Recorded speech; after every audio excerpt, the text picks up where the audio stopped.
Assalamualaikum warahmatullahi wabarakatuh. Salam jumpa sahabat Khoris. Jumpa lagi di channel kita Khoris Station. Sahabat semua yang saya cintai, malam ini saya tiba-tiba menemukan buku ya di perpustakaan. Ini buku ini. Nah, ini ya. Nah, ini buku terang ya ini ya. Ini buku lama ini. Ini buku sangat lama sekali buku ini. Judulnya Bagaimana Sikap Muslim Menghadapi Masalah Khilafiyah. Masalah khilafiyah itu masalah yang perbedaan begitu, masalah perbedaan.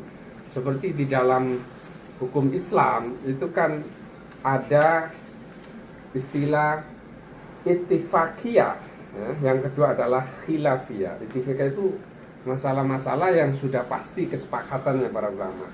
Misalnya soal wajibnya sholat gitu ya, haramnya khomer, sholat harus berwudu, itu Ustaz. Itu yang khilafiyah itu masalah padahal terdapat perlainan pendapat di antara para ulama, seperti masalah kaki dalam berwudu. Ada ulama yang berpendapat wajib membasuh kaki seperti muka dan tangan, dan ada pula ulama yang berpendapat hanya wajib menyapu kaki seperti kepala. Nah ini dijelaskan di dalam buku ini. Ini sebelum saya lebih jauh ya tentang bagaimana tentang kita di dalam buku kecil ini, tentang bagaimana seorang muslim menghadapi perbedaan-perbedaan madhab, perbedaan-perbedaan pandangan di antara para ulama. Buku ini sangat unik ya. Buku ini ternyata milik MI Sunan Bonang, desa kelahiran saya. Jadi berarti kira-kira kalau buku ini, kalau saya ingat-ingat, buku ini saya peroleh waktu saya pinjem gitu dari SD saya. Tapi karena waktu zaman dulu itu kan nggak ada administrasi ya, nggak ada, buku itu dipinjamkan terus dicatat itu, besok siapa yang nggak kembalikan itu ketahuan gitu. Mungkin waktu itu saya pinjam sama guru saya terus tidak terkembalikan, sehingga akhirnya tersimpan di perpustakaan saya. Dan uniknya berarti saya menyimpan buku ini sudah berapa tahun, puluhan tahun. Jadi dari saya ingat ketika saya kelas 5 MI ini, buku ini. Nah, padahal saya setelah dari MI saya pindah ke Hanawiyah ya.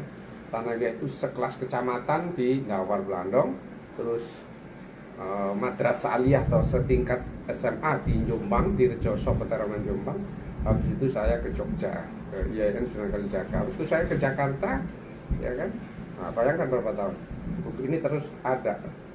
Alhamdulillah ini. Dan saya ingat juga saya pernah menulis sebuah artikel di majalah, dulu ada namanya Tabloid Hikmah zaman itu ya, sekitar tahun berapa itu ya? Sekitar tahun 90-an akhir mungkin ya. Nah, saya pernah menulis, saya pernah ingat tentang perbedaan madhab gitu, perbedaan pemikiran, dan salah satu rujukannya buku ini. Kembali pada buku ini ya, buku ini ditulis oleh DRS M. Ali Hasan. Di dalam bukunya tidak diterangkan ini biodatanya penulis, tidak ada ya biodata penulis. Nah, penerbitnya penerbit Bulan Bintang. Nah, penerbit Bulan Bintang ini penerbit yang sudah sangat terkenal ya di masa lalu ya, sangat terkenal sebagai penerbit buku Islam. Nah, buku ini mengalami banyak cetakan waktu itu. Yang di tangan saya ini adalah cetakan keempat. Cetakan pertamanya tahun 75. Nah, cetakan kedua 80, cetakan ketiga 81, cetakan keempat 82. Nah, tapi walaupun buku lama, ini sangat relevan ya pada kehidupan kita. Bagaimana buku ini juga mengajarkan kepada kita bahwa fanatisme buta itu janganlah terjadi pada umat. Jadi kita harus mempunyai sikap toleransi, mempunyai pengertian ya, saling memahami kalau ada orang yang berbeda dengan kita. Dalam konteks ini adalah perbedaan fikih ya, perbedaan fikih ya. Nah, dalam konteks lebih luas hari ini barangkali kita juga sering ya saling menyalahkan. Nah, itu masih ringan itu. Kalau sudah saling menyesatkan atau saling mengkafirkan, ini yang sangat riskan dalam kehidupan keagamaan dan kenegaraan kita hari ini, kebangsaan kita. Nah, buku ini sangat menarik. Tentu saya nggak tahu apa sudah masih diterbitkan lagi.